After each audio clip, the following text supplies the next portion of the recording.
The village was built on a cliff, but the children were never afraid of the height. They were afraid of the tide.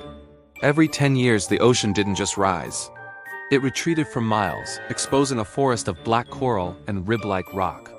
This was the time of the weaver. Elara stood at the edge of the wet sand, watching a shape emerge from a deep trench. It was the size of a whale but walked on hundreds of spindly glass-like legs.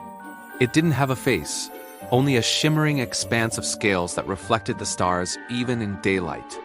It moved toward the village's old pier, dragging a silk thread behind it that glowed with a pale blue light. Elara's grandfather grabbed her shoulder, his grip trembling. "Don't look at its shadow," he whispered. "If your shadow touches its shadow, you become part of the web." The creature reached the pier and began to stitch. It wove the silk through the wooden pilings and into the very air itself, mending the invisible cracks in reality that had begun to let the cold wind in. As it worked, it sang a sound like grinding stones and humming bees. Suddenly, a dog from the village darted onto the sand, barking at the intruder. Its shadow fell across the weaver's path. The creature stopped. The glass legs froze. The dog didn't bark again. It simply drifted upward, its body becoming translucent and light, stretching out until it became a single, glowing golden thread.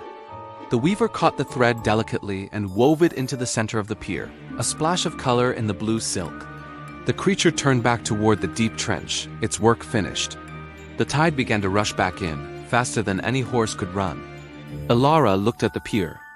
It was stronger than it had been for a century, held together by the essence of a creature that had been sacrificed to the mend. She realized then that the village didn't survive because of the cliff.